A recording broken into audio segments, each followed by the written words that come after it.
하나님께서 오늘 우리에게 주시는 말씀은 이사야 55장 1절로 7절까지의 말씀입니다. 이사야 55장 1절로 7절까지의 말씀을 제가 받들어 읽겠습니다. 오호라, 너희 모든 목마른 자들아 물로 나아오라. 돈 없는 자도 오라. 너희는 와서 사 먹되 돈 없이 값없이 와서 포도주와 젖을 사라. 너희가 어찌하여 양식이 아닌 것을 위하여 은을 달아주며 배부르게 하지 못할 것을 위하여 수고하느냐. 내게 듣고 들을지어다. 그리하면 너희가 좋은 것을 먹을 것이며 너희 자신들이 기름진 것으로 즐거움을 얻으리라. 너희는 귀를 기울이고 내게로 나와 들으라. 그리하면 너희의 영혼이 살리라. 내가 너희를 위하여 영원한 언약을 맺으리니 곧 다윗에게 허락한 확실한 은혜이니라. 보라, 내가 그를 만민에게 증인으로 세웠고 만민의 인도자와 명령자로 삼았나니 보라, 내가 알지 못하는 나라를 내가 부를 것이며 너를 알지 못하는 나라가 내게로 달려올 것은 여호와 내 하나님 곧 이스라엘의 거룩하신 이로 말미암음이니라. 이는 그가 너를 영화롭게 하였느니라. 너희는 여호와를 만날 만한 때에 찾으라. 가까이 계실 때에 그를 부르라. 악인은 그의 길을, 불의한 자는 그의 생각을 버리고 여호와께로 돌아오라. 그리하면 그가 긍휼히 여기시리라. 우리 하나님께로 돌아오라. 그가 너그럽게 용서하시리라. 찬양함을 감사드립니다. 격려의 박수하겠습니다.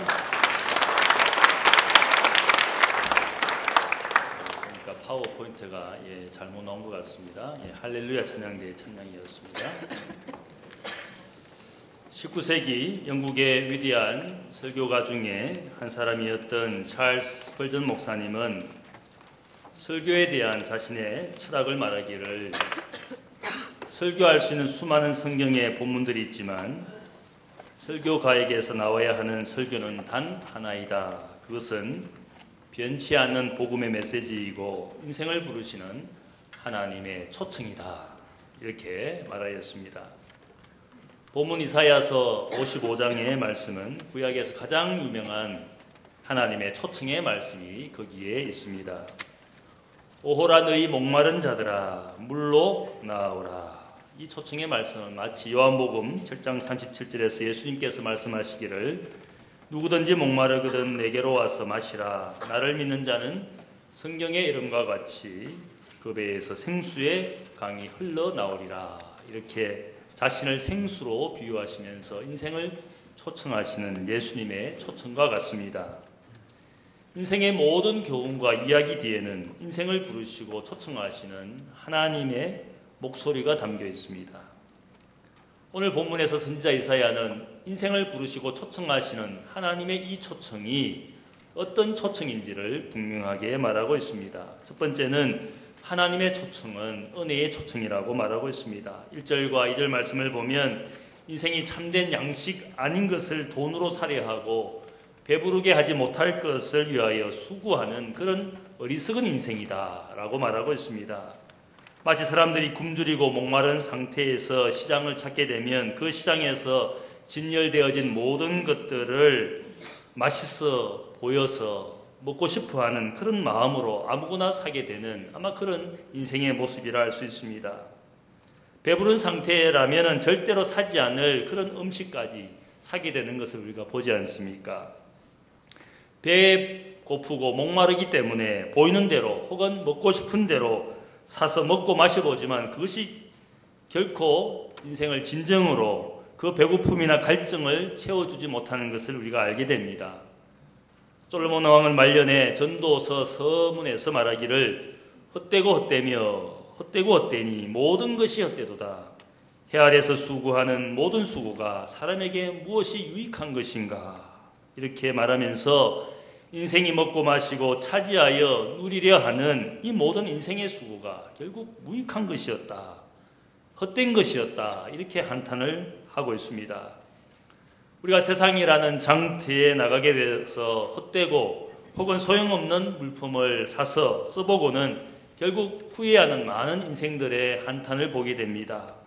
그것이 배부르게 하지 못할 것이었지만 인생의 목마름을 해소해 주지 못하는 것이었지만 그것을 가지려고 차지하려고 인생을 많은 시간들을 보내고는 한탄하는, 그리고 후회하는 많은 분들을 보게 됩니다.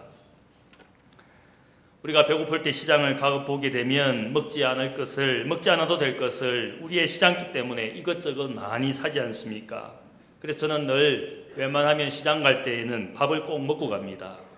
밥 안 먹고 가면 먹지 않아도 되는 것들을 결국 사게 되는 것을 보면서 시장을 많이 가다 보면 이제 지혜가 생깁니다. 절대로 밥을 안 먹고 가서는 안 됩니다. 혹 밥을 안 먹게 되는 경우에 밥을 먹을 시간이 없어서 그냥 시장에 가게 되었을 때는 제가 꼭 하는 것이 있습니다. 시식 코너를 2바퀴, 3바퀴를 돌면서 먼저 배를 채우고 그 다음에 시장을 보면 됩니다.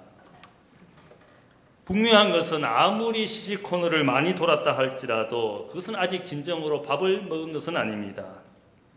어떤 분이 말하기를 목마름과 배고픔이라는 것은 하나님께서 만들어 놓으신 구멍이다, 이렇게 말을 했습니다. 이 말씀은 하나님을 상실한 인생들은 그 마음에 구멍이 생기는데 그 구멍을, 그 틈을 메꾸기 위해서 노력은 해보지만 인간의 방법과 인간의 수단으로 채워놓은 모든 것은 결코 채울 수 없는 것이다. 아마 그런 뜻으로 이야기를 한 것일 겁니다. 선지자가 이사야가 이야기하는 것은 영적인 이 갈증과 배고픔을 가진 모든 인생을 하나님께서 찾으시고 자신에게로 초청하시는 말씀이 여기에 담겨 있습니다. 하나님만이 인생의 갈증과 인생의 배고픔을 채워주실 수 있는 것이기에 이 선지자 이사야는 하나님의 초청을 우리에게 말하고 있습니다. 특별히 우리가 결혼식이나 혹은 잔치를 보면 거기에 관련된 사람만 초청을 받습니다. 그러나 오늘 이 하나님의 초청이 은혜의 초청이라는 것은 모든 사람을 초청하시는 그 초청이기 때문에 이것을 우리가 은혜의 초청이다라고 말하고 있습니다. 마태복음 22장을 보면 예수님께서 천국을 비유합니다. 천국은 마치 자기 아들을 위하여 혼인잔치를 베푼 어떤 임금과 같다, 이렇게 말씀을 합니다. 이 임금이 자기의 아들 혼인잔치를 위하여 자기의 종들을 보내어서 혼인잔치에 참여할 수 있는 사람들, 대상자들을 초청합니다. 그런데 이 초청받은 사람들은 여러 가지 핑계와 이유로 혼인잔치에 참여하기를 거부합니다. 이들의 거부와 거절에 분노한 주인이 이제는 종들에게 길거리로 나가서 누구든 상관없이 모든 사람을 자기의 혼인잔치, 아들의 혼인잔치에 참여하도록 명령을 내립니다. 이 천국 비유잔치의 의미는 이제 하나님께서 누구든지 원하기만 하면 잔치에 참여할 수 있도록 잔치의 턱을 낮추셨습니다. 잔치의 문을 열어놓으셔서 모든 사람이 원하기만 하면 이 혼인잔치에 참여하도록 하시는 것이 주인의 초청이었습니다. 자신의 갈증과 필요를 알고 하나님의 은혜의 초청에 받아들이기만 하면 목마르지 않고 배에 부르게 된다라는 사실을 이 비유가 말하고 있습니다. 은혜의 잔치에 우리가 참여할 수 있는 유일한 자격이 있다면 바로 자신의 이제는 초청에 선택하고 혹은 반응하는 것만이 이제 잔치에 참여할 수 있는 하나의 유일한 조건이라 할 수 있습니다. 초청받은 사람들이 결정하기만 하면, 선택하기만 하면, 거기에 자신의 의지만 있다면 누구든지 그 잔치에 참여할 수가 있습니다. 이것이 바로 하나님의 은혜의 초청이라 할 수 있습니다. 요한복음 3장에 보면 예수님을 찾아온 니고데모라는 사람이 있습니다. 이 사람은 지위가 높았던 사람이었습니다. 지식이 많았던 사람이었습니다. 존경받는 백성의 지도자였습니다. 그러나 그의 인생에 영적인 갈증과 배고픔이 있었습니다. 영생에 대한 그의 간절한 마음은 있었지만 종교적인 위선과 외식으로 자신의 삶이 얼마나 허탈한 것인가를 생각하면서 주님을 찾아왔습니다. 이러한 니고데모를 향하여 주님께서 그의 인생을 초청해 줍니다. 영생을 얻기 위하여 물과 성령으로 거듭난 사람이 되라고, 이 성령의 역사, 구원받는 역사, 하나님에 들어갈 수 있는 길을 그에게 선포해 주시고 초청해 주시는 것이 주님의 초청이었습니다. 나중에 이 니고데모는 더 이상 자신의 체면과 지위를 상관하지 않고 주님의 이 초청을 받아들이고 성령의 사람으로 거듭나게 됩니다. 또한 요한복음 4장을 보면 사마리아 땅 수가성에 사는 사마리아 여인을 주님이 찾아가시는 장면이 나옵니다. 사람의 이목을 피해서 정오에 물을 길러 나온 이 여인을 만나 주시기 위해서 요한복음 4장에 보면 사마리아 땅으로 가셔야 하겠는지라, 예수님의 이 땅에 가셔야 되는 분명한 이유가 바로 이 여인의 영적 갈증과 영적 배고픔을 주님이 아셨기 때문에 이 여인을 찾아왔습니다. 남자로부터 버림받은 이 여인의 고통을 아시고 그 여인이 얼마나 하나님에 대한 목마름을 가진 여인인지를 주님께서 아시고 생수 대신 영원히 목마르지 않는 생수이신 주님을 선포했습니다. 그리고 그 여인이 하나님을 예배하며 위로받기를 원하는 그녀의 영적인 갈증을 아시고 이제는 참으로 예배할 때가 되었다. 하나님의 영과 진리로 예배할 때가 왔다. 어떤 곳이든지 상관없이 어떤 인생이든지 상관없이 누구든지 하나님을 예배할 수 있는 참 예배할 수 있는 그러한 놀라운 은혜를 그녀에게 선포하셨습니다. 이것은 은혜의 초청이었습니다. 서로 극과 극으로 사회적인 지위가 다르고 신분이 달랐던 인생들이었지만 이 니고데모나 사마리아 여인은 똑같이 하나님 앞에서 영적인 갈증과 영적인 목마름을 가졌던 사람들이었습니다. 수많은 인생들이 있지만 아마 나름대로 우리의 마음속에 담겨있는 이 영적 갈증, 영적 배고픔을 가진 것이 어쩌면 인생이라 할 수 있습니다. 하나님께서 이 모든 인생을 그들의 신분과 지위와 상황과 상관없이 부르시는 것이 바로 이 은혜의 초청이다. 모든 사람에게 베푸시는 하나님의 초청이라는 뜻입니다. 두 번째로 하나님의 초청이라는 것은 값비싼 초청입니다. 우리가 흔히 공짜로 무엇인가를 받게 되면 그것이 값싼 것이기 때문에 가치가 없는 것이기 때문에 공짜로 받게 된 것이라고 생각할 때가 있습니다. 그런데 우리가 공짜라고 생각하는 이 누리고 쓰는 것이 결코 공짜가 아닙니다. 누군가의 희생과 누군가의 비용으로 우리가 공짜처럼 사용할 뿐이라는 사실을 알아야 됩니다. 우리가 이 대학 교회당이라는 혹은 기독교 교육관이라는 이 건물에서 쓰고 있는 모든 전기와 우리가 마시는 물, 우리가 마음껏 사용하는 이 공간과 장소는 결코 공짜가 아닙니다. 이 모든 것에는 다 돈이 들어가는 것이고 지금도 학교의 예산과 성도들의 헌금으로 우리가 이것을 사용할 뿐입니다. 우리가 빵 하나를 먹고 혹은 점심 한 끼를 먹는 것도 그냥 공짜가 아닙니다. 누군가의 헌물과 누군가의 봉사를 통하여 우리가 먹고 마실 수 있는 것입니다. 우리가 예배당에서 깨끗한 상태에서 예배를 드릴 수 있는 것도 누군가가 열심히 땀을 흘리며 청소한 상태이기 때문에 우리가 이 깨끗한 예배당에서 예배를 드릴 수가 있는 것입니다. 우리가 받고 누리고 있는 모든 것들이 어쩌면 공짜가 아니라 진짜 공짜가 아니라 그것은 누군가가 희생하고 헌신하고 비용을 낸 것이기 때문에 우리가 공짜처럼 착각하며 사용할 뿐인 것입니다. 우리가 이 사실을 절실히 알게 되면 전기와 물을 아껴 쓸 수밖에 없습니다. 이 기독교 교육관에서 누가 전기를 가장 아끼겠습니까? 누가 가장 먼저 전등불, 낮에 켜져 있는 불을 보면서 전등 스위치를 내리고 있겠습니까? 아마 제가 생각할 땐 저라고 생각합니다. 저는 대낮에 방이나 혹은 로비에 불이 켜져 있는 것을 보면 꼭 끄게 됩니다. 혹은 날씨가 따뜻함에도 불구하고 이 보일러가 돌아가는 것을 보면 지하에 내려가서 꼭 보일러 스위치를 내리게 됩니다. 제가 왜 그렇게 열심히 하고 있겠습니까? 이 모든 것이 결코 공짜가 아니라는 사실을 가장 절실하게 알고 있는 사람이 아마 이 건물에서 저희일 것입니다. 제가 알고 있기 때문에 전략할 수밖에 없습니다. 이 모든 것이 결코 공짜인 적이 없습니다. 학교가 예산을 쓰고 교인들이 헌금을 내어서 우리가 마음껏 쓰고 있는 것일 뿐이지 결코 한 번도 공짜이었던 적이 없습니다. 주인과 종업원을 구별하려면 누가 더 절약하는 마음을 가지는지를 보면 알게 됩니다. 회사를 경영하고 가게를 경영하시는 분을 보면 종업원과 주인의 마음이 전혀 다릅니다. 세상의 논리라는 것은 nothing for nothing입니다. 주는 것이 없으면 받는 것도 없는 것이 세상의 논리지 않습니까? 마찬가지로 어쩌면 우리 하나님의 초청도 우리가 아무것도 지불하지 않은 채로 받게 되는 은혜라고 해서 우리가 공짜라고 생각할지는 모르지만 그러나 이것도 대가가 지불되어진 은혜는 아닙니다. 대가가 다 지불되었습니다. 왜냐하면 하나님께서 자신이 비싼 대가를 치루어 주셔서 우리에게 주신 것이기 때문에 우리는 공짜라고 생각은 하지만 그러나 하나님께서 아들 예수 그리스도의 희생의 죽음으로 그 대가를 치루어 주셨기 때문에 우리가 이것은 은혜의 초청이지만 다른 한편 이것은 값비싼 초청이라고 할 수가 있습니다. 어쩌면 우리는 하나님의 구원 시장터에 나와 있는 인생입니다.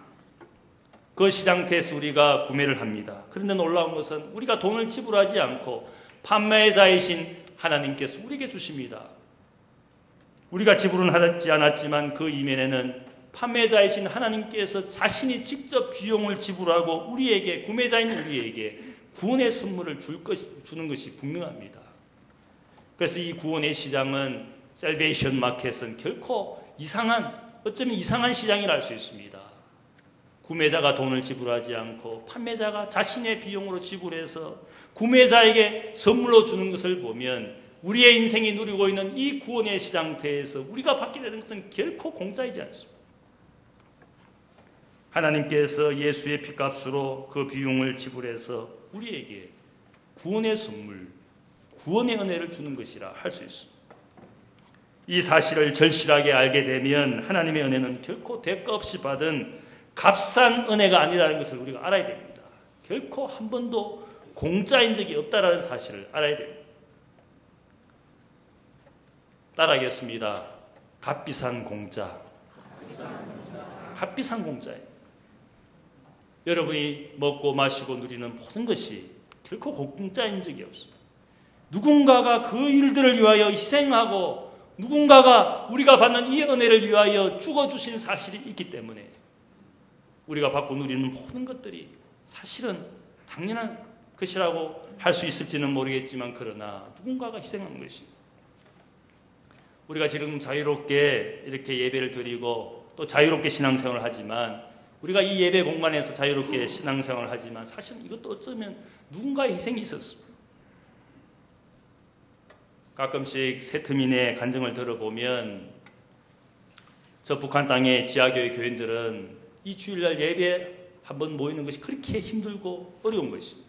그럼에도 불구하고 그들은 주일이 돌아오기를 그렇게 간절히 사모한다 그래요. 1시간 예배 드리는 것, 그 시간이 다시 돌아올 수 있는, 기약할 수 있는 것이 아니기 때문에 그들은 그 시간을 그렇게 절실하게 사모하면서 마지막 시간을 사용하는 것처럼 그 시간을 가장 값비싸게 여긴다 그래요. 우리는 1시간 예배 드리면 실증이 나기도 하고 여기 왜 있는가 그런 생각도 나고 그래서 예배만 마치면 쏜살같이 자기가 하고 싶은 일들, 자기가 가고 싶은 장소로 달려가지만 그러나 그분들은 1시간 예배를 드리는 것이 아니라 마지막 시간이라고 생각되기 때문에 1시간, 2시간, 3시간 지나가는 것을 오히려 너무나 귀중하게 생각한다는 것입니다. 다음 주일을 기약할 수 없기 때문에 그분들은 그렇게 절실하게 그 시간을 귀중하게 생각한다는 것입니다. 값비싼 하나님의 초청이라고 생각하기 때문에 그들은 자기의 목숨을 걸면서 그 시간을 귀중하게 여긴다는 것입니다. 우리가 사용하는 이 모든 것들은 값비싼 공짜입니다. 나를 포함해서 누군가가 지불한 공짜라고 할 수 있습니다. 하나님의 초청이 값비싼 다른 이유가 있습니다. 그것은 이 초청은 정해진 때와 정해진 시간에 주어진 기회이기 때문입니다. 하나님의 초청이 정해진 시간과 정해진 기회로 주어진 것은 이것은 언제나 항상 있는 것이 아니라 오늘 말씀 보니까 본문 6절 말씀을 보면 너희는 여호와를 만날 만한 때에 찾으라. 가까이 계실 때에 그를 부르라. 악인은 그의 길을 불의한 자는 그의 생각을 버리고 여호와께로 돌아오라. 그리하면 그가 긍휼히 여기시리라. 우리 하나님께로 돌아오라. 그가 너그럽게 용서하시리라. 이 말씀은 하나님의 초청이 값비싼 이유는 이것은 언제까지나 있는 것이 아니라 바로 하나님을 만날 만한 때에 혹은 하나님이 우리 곁에 계실 때에 우리에게 주어진 특별한 기회라는 뜻입니다. 회개의 기회와 용서의 시간이 주어질 때에 주신 것이기 때문에 이것이 값비싸다라는 뜻입니다. 그래서 우리는 하나님의 은혜와 긍휼 그리고 오래 참음을 우리가 우리의 욕심을 가지고 나태함의 기회로 삼아서는 결코 안 된다는 뜻입니다. 더 이상 이 하나님의 초청을 우리가 우리의 핑계와 변명을 가지고 거부해서는 안 된다는 뜻입니다. 정해진 시간, 정해진 기회이기 때문에 우리가 이것은 나에게 주시는 하나님의 값비싼 초청임을 우리가 알아야 됩니다. 어떤 분을 보면 좀 신앙생활을 다시 잘하는 것처럼 보이다가 금방 또한 실증을 내고 교회를 나오지 않는 분이 있습니다. 그 이유를 들어보니까 남을 탓합니다. 왜 교회가 이 모양이야? 왜 기독교인들이 이 모양이야? 늘 남을 탓하면서 내가 하나님의 초청에 응답하는 것을 시시하게 생각할 때가 있어요. 우리에게 주어진 기회와 정해진 시간에 내가 응답하지 않는 것을 남의 탓으로 남의 죄의 모양을 가지고 내가 나의 핑계를 댈 수가 없다는 뜻입니다. 모든 인생에게 하나님이 값비싼 초청을 주시는데 남의 탓을 돌리면서 내가 그 부르심에 응답하지 않는 것은 하나님의 은혜를 값싸게 여기는 것이라 할 수 있습니다. 고린도후서 6장 1절을 보면 바울이 우리에게 이야기합니다. 너희를 권하노니 하나님의 은혜를 헛되이 받지 말라. 이르시되 내가 은혜 베풀 때에 너에게 듣고 구원의 날에 너를 도왔다 하셨으니 보라 지금은 은혜 받을 만한 때요 보라 지금은 구원의 날이로다. 하나님의 은혜를 헛되이 여기지 말라.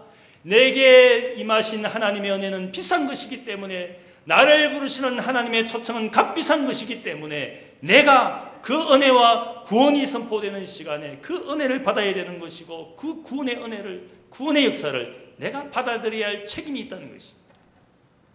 은혜를 헛되이 밟지 말라라고 바울이 우리에게 권고하고 있습니다.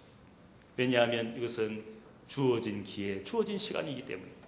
언제까지나 있는 시간이 아니고 언제까지나 주어진 기회가 아니기 때문에 이것은 값비싼 하나님의 초청이라는 뜻입니다.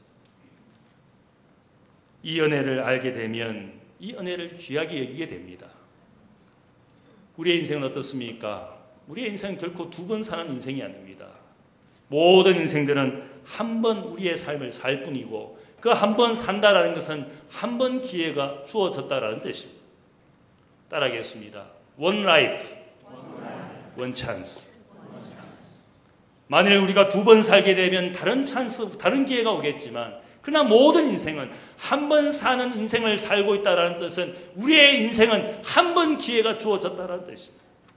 그래서 이브리스 기자는 우리에게 이야기하기를 사람에게 죽는 것은 정한 이치요 그 후에는 심판이 있으리라. 이 말씀은 뭡니까? 모든 인생은 한 번 사는 것이다. 그 이후에는 어떤 기회도 주어지지 않는다. 두 번 산다면 죽고 나서 다른 생애가 기다리고 있다면 두 번 기회가 있겠지만 모든 인생은 반드시 죽는 것이다. 한 번 기회가 있는 것이다. 그 이후에는 기회가 있는 것이 아니라 그 이후에는 인생을 향하신 하나님의 심판만이 남아있다. 이것이 히브리서 기자가 우리에게 이야기하는 겁니다. 마치 두 번 기회가 있는 것처럼 인생을 사는 분이 얼마나 많습니까? 두 번 인생을 살 수 있는 것처럼 어리석게 사는 인생들이 얼마나 많습니까?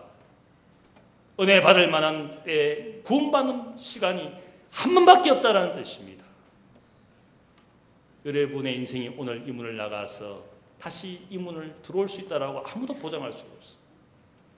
오늘 건강하지만 내일도 건강할 수 있다는 것을 아무도 장담할 수가 없습니다. 인생은 한 번 주어진 기회가 있고 그 기회에 하나님의 은혜가 베풀어졌기 때문에 이것이 값비싼 초청일 수밖에 없습니다. 두 마음을 품은 50%의 크리스찬들은 존재할 수가 없습니다. 주님께서 말씀하시기를 하나님과 재물을 겸하여 섬길 수 없느니라.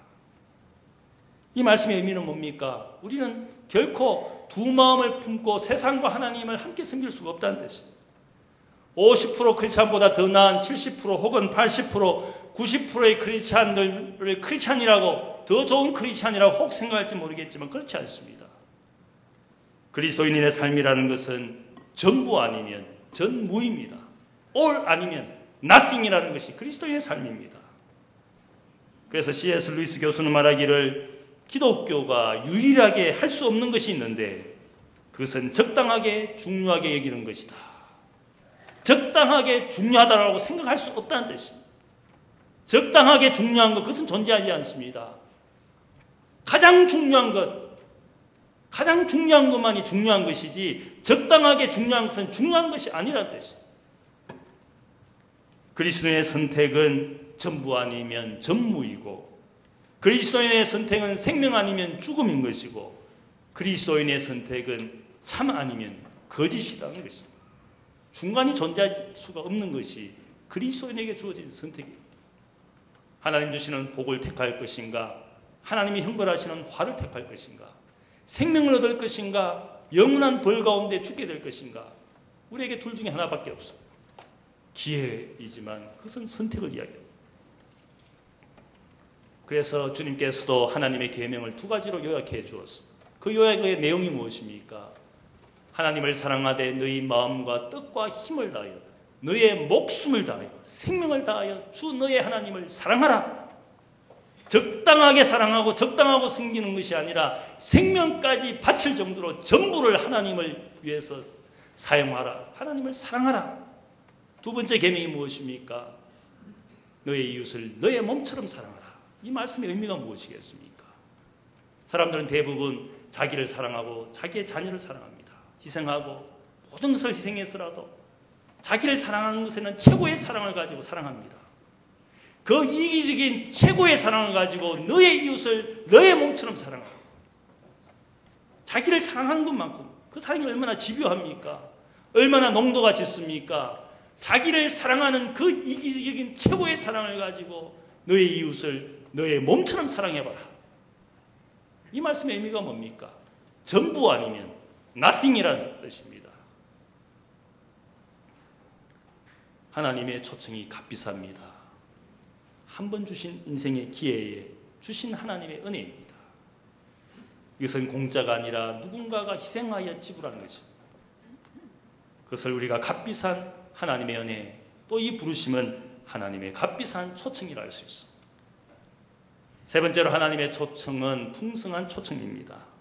1절 말씀을 보면 하나님은 목마르고 굶주리고 있는 자들에게 물과 빵만을 공급하시는 것이 아니라 포도주와 젖을 더 나은, 물보다 더 나은 포도주, 빵보다 더 나은 젖을 우리에게 공급하시는 풍성한 은혜를 약속해 주셨습니다.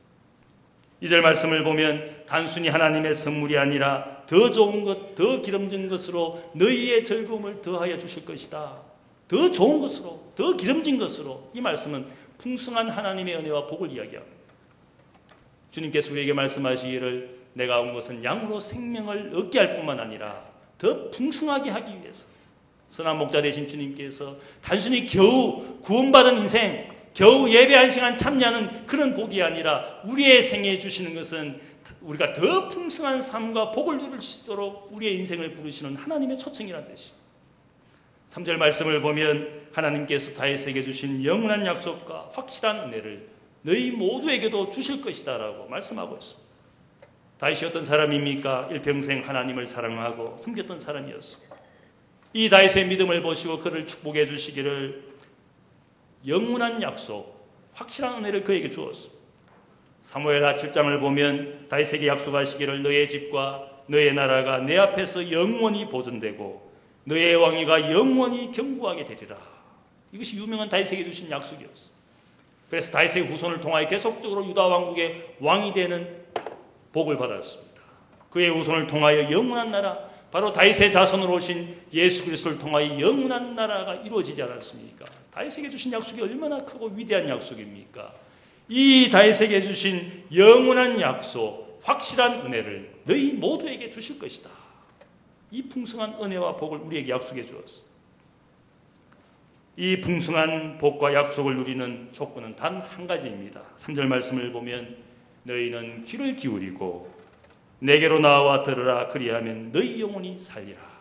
이 풍성한 복을 받을 수 있는 유일한 조건은 하나님께 귀를 기울이고 하나님께 순종하고 하나님의 말씀대로 살기만 하면 이 풍성한 다윗에게 주신 약속과 확실한 은혜를 너희 모두에게 줄 것이다.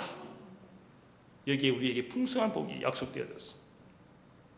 이러한 풍성한 복과 은혜를 약속했지만 그리스도의 삶이 어떻습니까? 제가 보면 얼마나 빈곤하게 사는지, 그냥 한 시간 예배 드리는 것도 잘 못해가지고 세상 나가면 하나님의 자녀인지 그리스도인인지 그런 구별도 없이 그냥 그런 모습들이 무엇입니까? 그것을 우리가 영적으로 빈곤하게 사는 모습이지 않겠습니까? 분명한 것은 하나님이 우리에게 풍요를 약속해 주셨는데 풍요를 가지고 사는 유일한 비결은 내가 하나님께 온전히 순종하는 것. 풍요할 수 있도록 우리를 훈련시키기를 원하시는 하나님의 말씀이 여기에 담겨 있습니다. 그래서 어떤 분은 말하기를 풍요한 삶을 살기 위해서는, 풍요한 복을 누리기 위해서는 반드시 우리에게 훈련이 필요하다. 주님의 제자도 훈련을 통해서 주님이 원하시는 제자가 되지 않았습니까? 디스플린이 없이는 디사이플이 될 수 없습니다. 마찬가지로 우리의 삶의 풍요를 얻기 위해서는 우리에게 신앙의 훈련이 필요한데 그 훈련이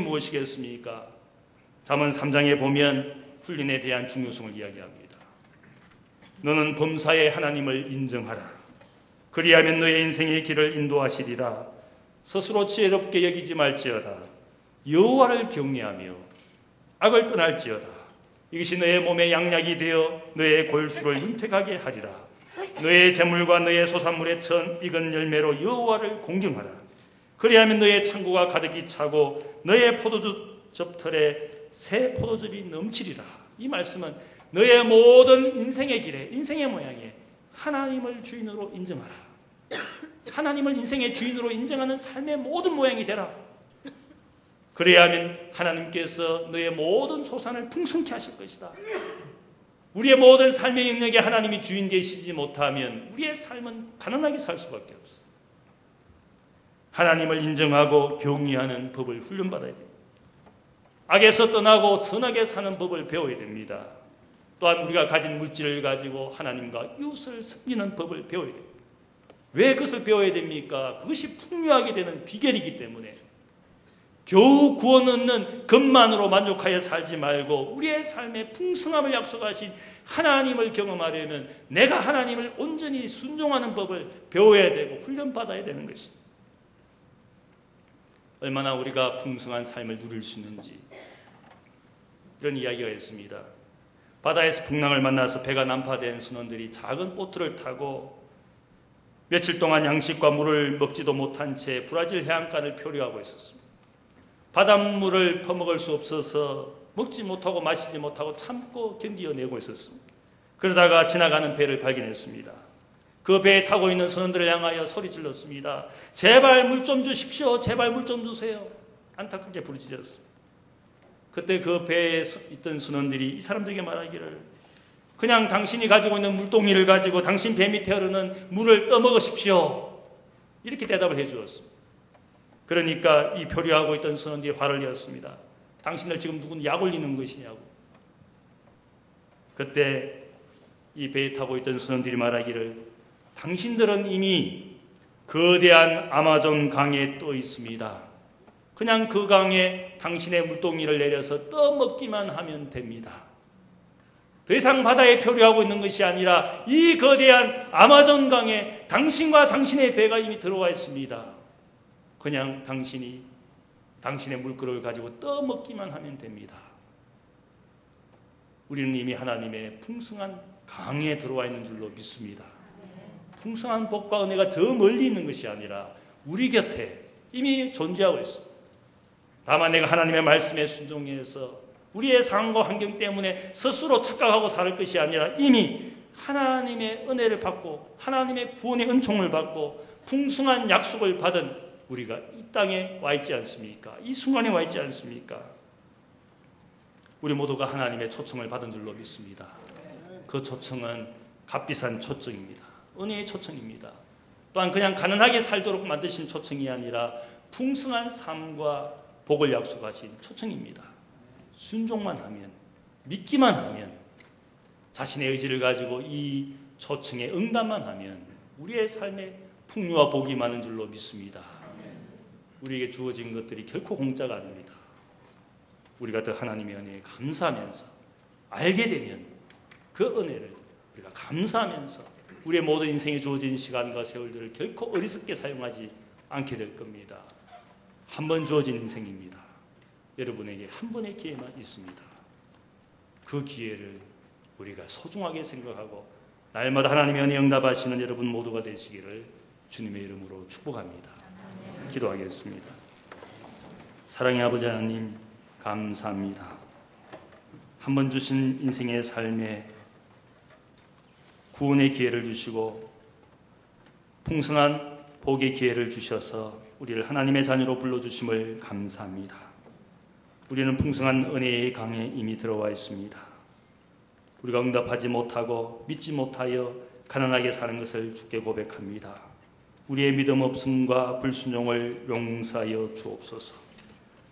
우리가 당연하게 누리는 공짜라고 생각하는 이 모든 은혜가 하나님의 값비싼 은혜임을 믿습니다. 누군가의 생과 눈물로, 누군가의 기도로, 누군가의 순교로, 누군가의 죽음으로, 누군가의 봉사로 우리가 받고 누리는 것임을 감사합니다.